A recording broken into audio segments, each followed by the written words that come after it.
National Garden Clubs Incorporated proudly presents Tapestry Floral Designs, a discussion with NGC instructor Penny Decker.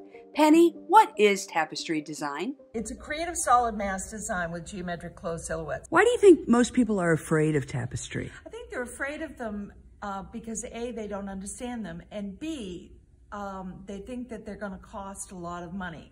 They're one of the 4 mass designs that are in the handbook, and they immediately equate mass designs as being very expensive. Right. Also, the early examples were done by Tony Tedesco, and they were done, a lot of Tony's designs are done with fresh plant material and a lot of plant material. So when we talk about floral design tapestry, what are the major components that are required for a good tapestry design? All right, it has to be a closed silhouette, a closed geometric silhouette. Okay. And by geometric, it's based on a rectangle, a cube, a sphere, or a triangle. And a closed silhouette. A silhouette means the outline of something, so that you're going to have a crisp, clear outline for a silhouette design. Okay. And it's a mass design, which means your eye has to stay within. The design has to have rhythm. The design follows the principles of design. Okay. Balance, dominance, contrast, rhythm, proportion, scale. Okay. So in order to be a good design, it has to have rhythm. Your eye has to flow through the tapestry. That's what rhythm is eye movement. So you don't want your eye to stay locked on one particular. So how do you master rhythm in a closed silhouette or a mass design? Because I think that's where people get tripped up. Right. It has the volume of plant material must dominate. That means it has to be 51% or more. Okay. But it doesn't have to be fresh. Right. You can use dried plant material. You just have to use plant material. 51% means a dominance. And it may have some transparent and some translucent qualities. Okay, well, let's go through your designs and show me an example of translucent quality. I think you might have a few over here. Yeah, I do. This one, and I call it Woods, and it's a tapestry made up of framed rectangles that are attached to a post. And this grid work in the center is an example of the grid work in the middle is an example of translucence, diaphanous, whatever. You can see through the grid, but what the grid does that's so exciting is that it gives you added depth in the design. Depth is so important. And the depth in tapestries is developed by the manipulation of your various materials. Okay. And the juxtaposition. Yes, the juxtaposition. That's what, in your handbook, when it says the inner space is achieved by juxtaposition of colors. It can be colors, it can be forms, because you can't see form without color, and you can't see, you have to have, you can't see color without form. So it's the juxtaposition of those. All right, this design, and I call this tapestry Serengeti. Okay, and I can see it. Can you feel the juxtaposition? Yes. Of the various components. You've got a weaving up here. You have to have 2 or more techniques. And we'll talk about that in a moment. Okay. Yes. The weaving up here, it doesn't have to be weaving of plant material. You can have weaving of plant material. This was weaving. Is that fabric? It's wool. Okay. All different textures of wools woven there. And again, you have a transparency, and you can see the reed behind it. You can see depth. Right, which adds the depth. All right, and the weaving technique, that's one of the techniques that you need to have for tapestry. You have to have 2 or more techniques. But can you feel the push-pull tension with the purple in one block and this yellow and this orange of the Japanese lanterns. Right. And how it pulls forward. And then you go down to this, this is a metal container. Okay. And the way it's placed on the forward plane is giving you added depth. Now I want to talk about that for just a moment, because you have one panel with juxtaposed components, and then on the bottom here you have a second component that's placed, but it makes it, the way it is arranged, it makes it look like it's all one piece. Yes, it's supposed to act as one unit. So it doesn't mean that you have to use one unit. No. You can use several as long as they look like they're connected. As long as it appears that they're connected. And that's the same in parallel design, which is another design in our handbook. And it started out, it had to be all in one container. Right. And then it changed to, you can have 2 or more containers as long as they appear to be all one unit. As long as they visually appear as one unit. Okay, I want to talk to you about components and techniques. So you were talking about, it doesn't have to be an expensive endeavor. Right. You don't have to go out and purchase $500 worth of flowers. You can use components from the craft stores, from your yard, from your your design shop. This is a good example of that. This dried palm. This dried palm came from Hobby Lobby. Okay. On sale. Okay. On sale. And immediately when I saw it, I went, oh, what a great form. It's got impact. And that's what you're looking for in your creative designs. And don't you find as a designer that when you don't look at flowers as flowers anymore. You always look at flowers as form, as color, as the elements of design. Yeah. Okay. Absolutely, because that's what you're playing with. That's what's fun. Right. Yeah, I no longer see things as their name. Right. And I only see them as form and color. Or texture. And texture. Texture. Yeah, a lot of texture. Creative arts, creative designs, rely a lot. It's fun. Right. The texture. Right. Such as the texture of sisal. Right. And the texture adds so much depth too, and interest to the design. Now, sisal, whether or not that is part of the 51% or more, the dominance of plant material, on the world WAFA, sisal is considered acceptable. Material. Acceptable, absolutely. Okay. There are a lot of things, and I'll talk about, I put out some examples of what is. Let's go to your examples. Okay. All right. Love you. Okay, so we have a whole table of possibilities here. Good word. Good word. And so I want you to kind of go through what's okay and what is not okay. All right.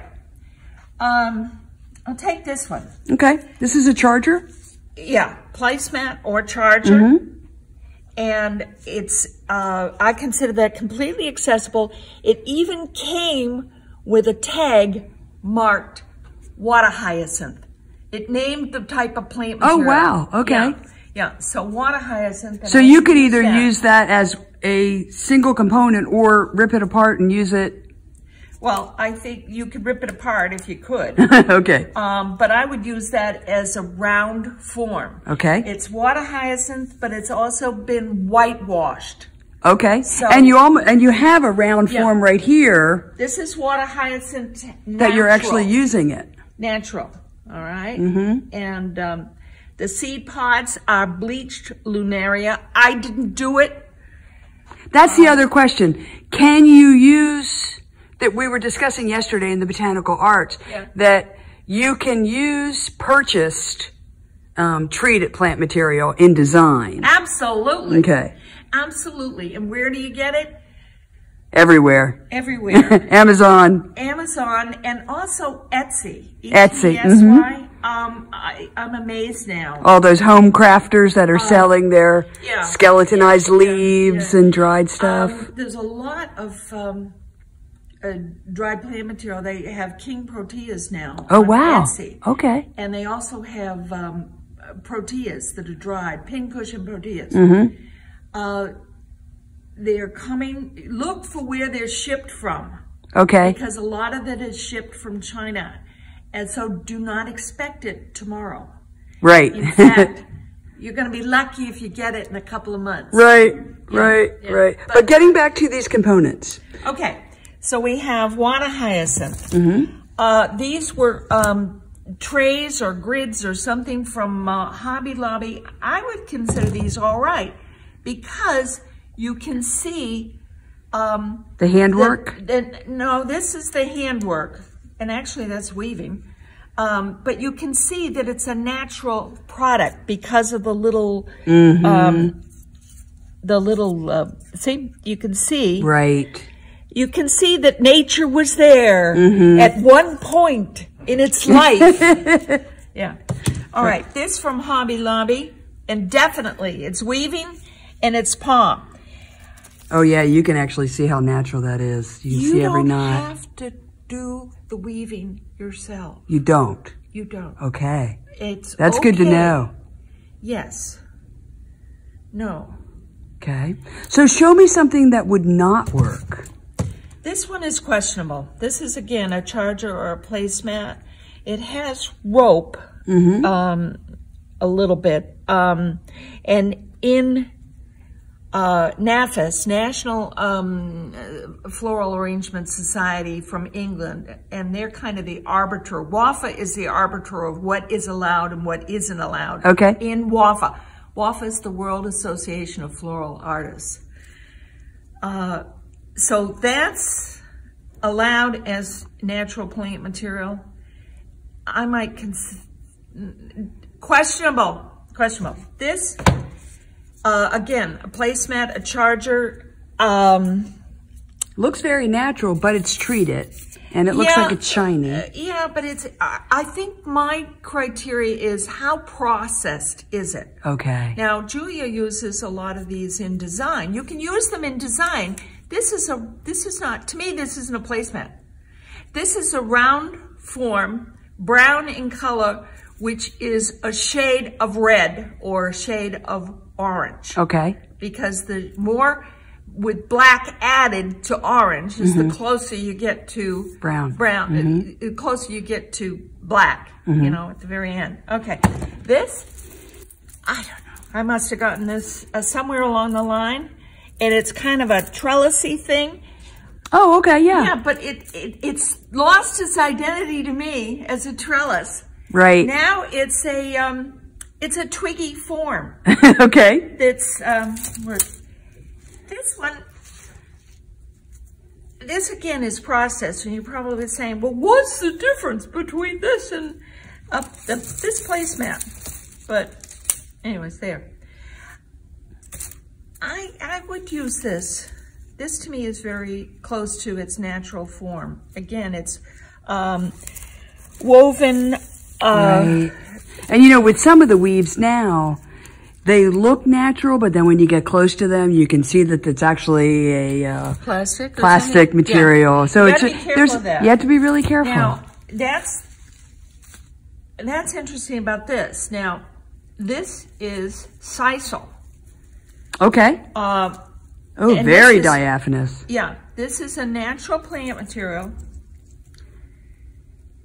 and is perfectly acceptable at WAFA. I consider this this is considered natural plant material. Now, whether NGC because there's nothing else in there except sisal and glue. And sisal is the threads of an agave plant, I believe. Yeah. I don't make this myself. Okay. That's the benefit. You don't have to. No, and I had ordered that from Australia. Okay? So if you were to use natural materials in a tapestry design, you don't have to do all of the techniques yourself. No, you do not have to do all the techniques yourself. Okay. But would this be considered plant material for your 51%? Yes. Okay. Yes. Yes. And are these all sisal? Yeah. These are just all dyed, different. Yeah. Okay. Yeah. Oh, it comes in great colors. Again, Yeah, I ordered get some fun. Off probably, I don't think I ordered it off Amazon. I thought I ordered it off of Etsy, and it came from Australia. But you've got to be careful because there is some sisal that is manufactured out of synthetics. Okay. So you have to read the label. Research and make sure that even if you have to correspond with the people that are selling it to make sure that it's made out of natural plant material. These are fun. Is that cocoa? Yeah. Yeah. This is cocoa. Is that looks like naturally harvested? Yeah. Yeah, it just falls off the trees. Right off the tree. Oh, right. It didn't fall off of my tree. Okay. But did you dye it or did you paint it? Okay. No. I know. But they are easy to dye and paint. A terrible reputation. But this is no, you have great friends. This is dyed. It probably was bleached and then dyed. This is the same thing. Oh, and just cut into a... And I had cut it into a scale because I'd used it for a tapestry at one point as the background in a tapestry. And these also, these came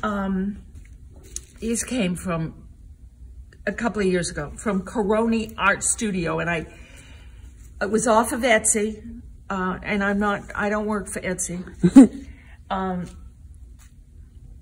But the Coroni Art Studio, I'm having trouble finding it on Etsy anymore, and I believe that they were out of, if I remember right, the seller was from Ukraine. And we all know what's happening right now. Right. There's another natural plant material let's talk over here. Okay. Zoom in on this. Is that birch bark? It's maple. It's bird's eye maple bark. Wow, it's beautiful. But and you have it on the back of the top too. This is veneer, which is natural plant material, and I have birch twigs in front of it.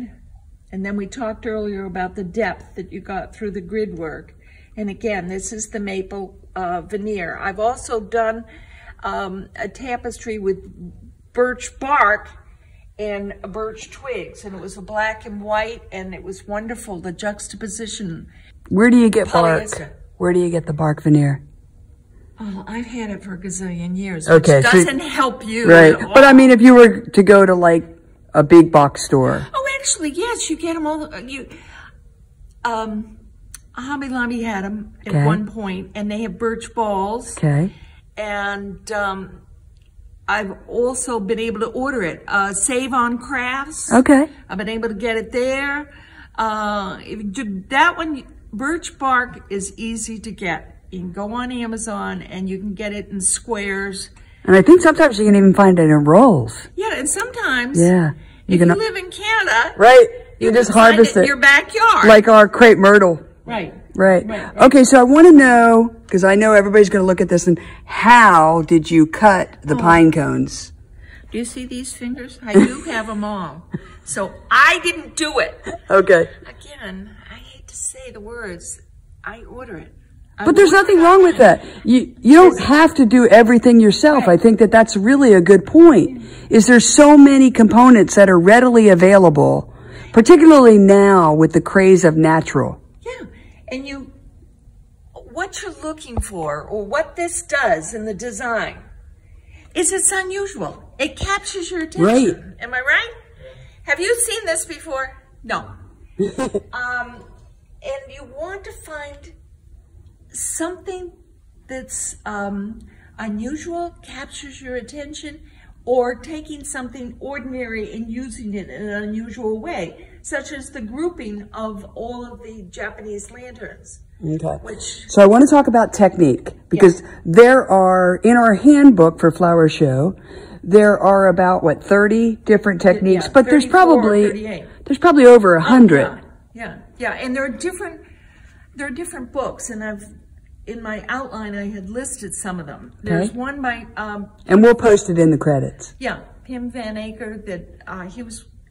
Well, first of all, the listing of techniques has come out of the floral industry back in the 90s. All right, so it's not something that absolutely new that's come on seen. Okay. But with the use of the internet and the use of international flower shows, it has spread. Also, the techniques,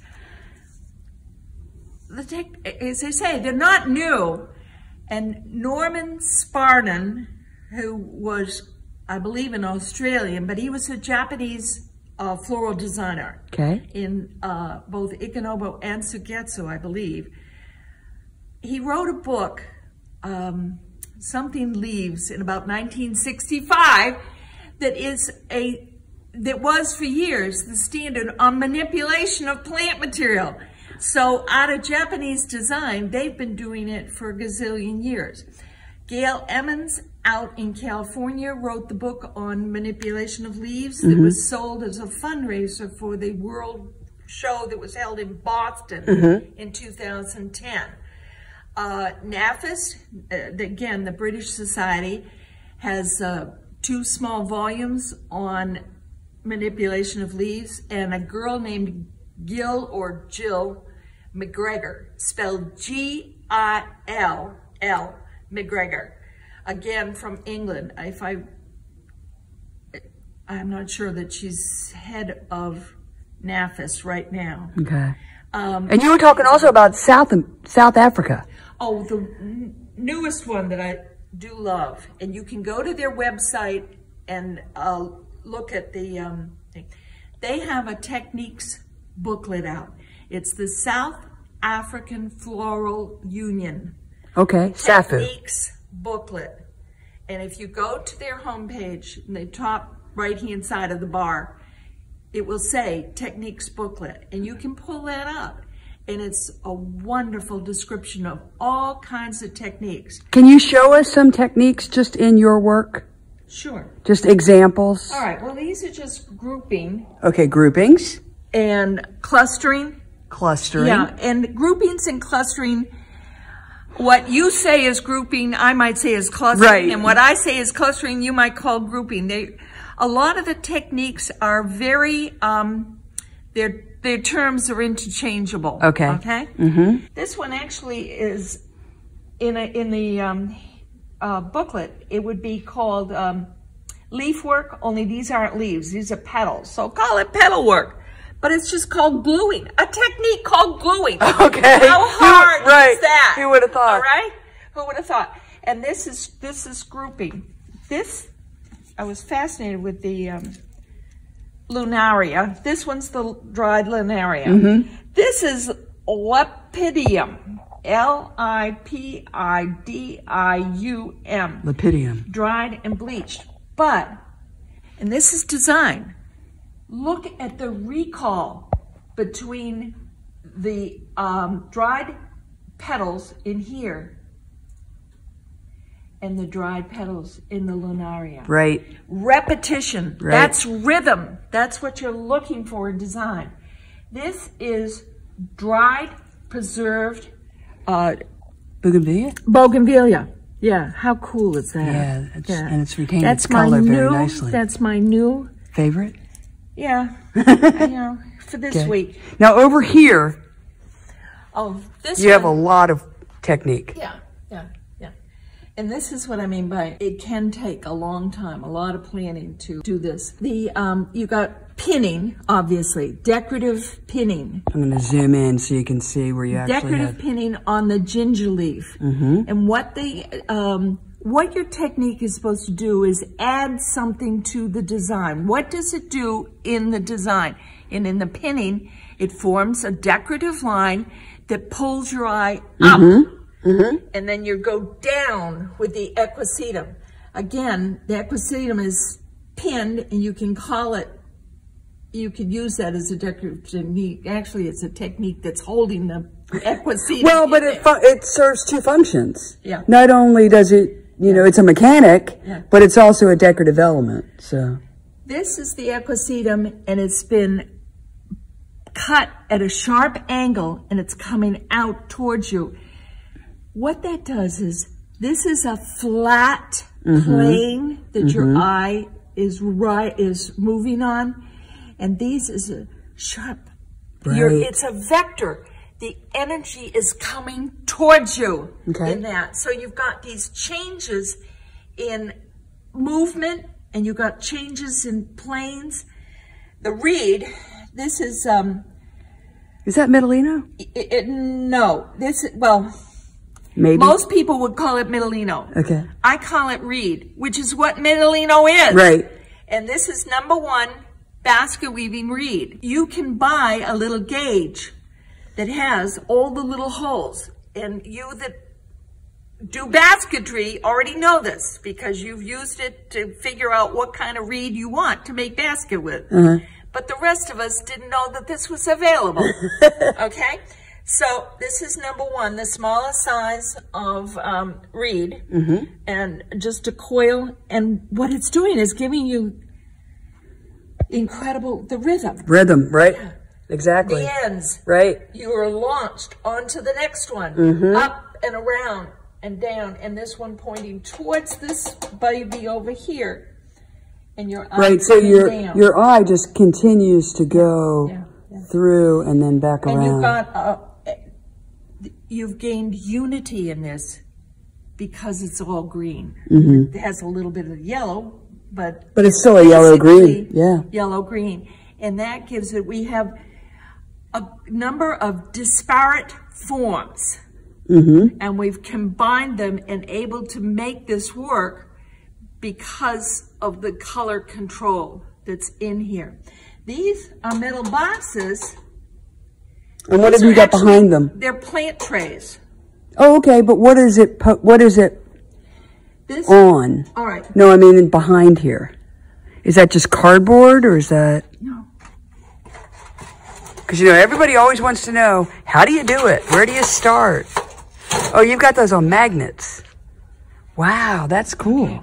Okay. Heavy. Yeah. Yeah, these are. Yeah, these are industrial magnets. Industrial magnets, but the metal container.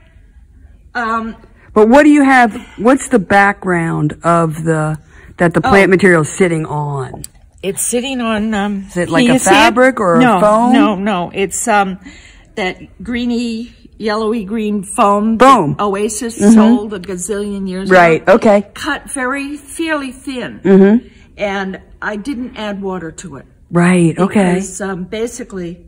And you could even use the dry foam if you wanted to. You could use Okay. But, wait a minute. All right. So if someone were going, I think, So, Patty, as we close, if a designer wants to try their hand at tapestry, where would you tell them to start? That's a good question. I ask them to gather up some plant materials, dried or fresh, as they wish, and start playing around with it. Okay. And you're going to use, some of them are in containers. These are metal boxes that they're in. And these were done in frames. But I think a frame is a really great springboard to start, because you already have your preset geometric forms, and then you can fill them and play with them and then add depth. Okay. Well, this has been amazing. Oh, this one has cork. This is a raw. Oh, that's a cork board? This is cork. This is raw cork. Wow. Yeah. That's really neat. Accent Decor years ago. I had done a workshop for another organization, and we used cork. In fact, we were doing tapestry and leaf manipulation.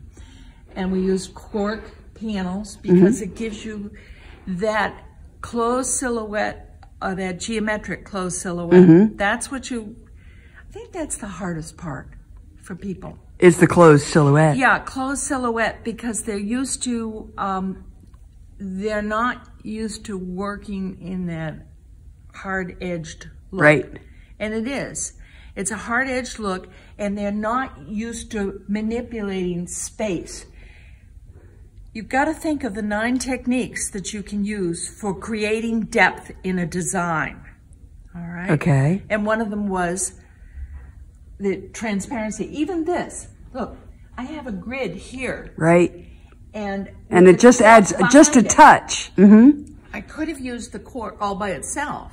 Right, but then it gives you a place for the anthuriums too. Right, but it also gives you added depth because you've placed something in front. Mm-hmm. You've placed the grid in front. Also, the fact that it holds the cork up is a bonus. Right, right. But the juxtaposition of the whites and the colors and the pink going up, that's what you're doing. You're designing. This is a good thing. And I think the thing that I love most about tapestry is it gives you permission to try new techniques. Oh, absolutely. Really explore texture. Yeah. Really explore bundling and grouping and just seeing how things can. Yes, you need, and I think people could start by just looking up on the internet or reading in the handbook about techniques. Okay. Practice the techniques so that you're very comfortable with them, and then you can incorporate them into your design. Tapestry isn't just like a sampler that I've never done one where you had to explore different stitches. Mm-hmm. A little kid's sampler for doing sewing. You don't want it to appear as a sampler for, I learned how to do wiring. I learned how to do grouping. Right. I can cluster. It has to be a finished design. You have to be able to incorporate your techniques, such as in that one, and come out with a finished design. Right. A finished design that has balance, dominance, contrast, rhythm, proportion, and scale. So have fun with it. You heard it here. Have fun. Right. Play with your techniques. This is Penny Decker. Thank you, Trish.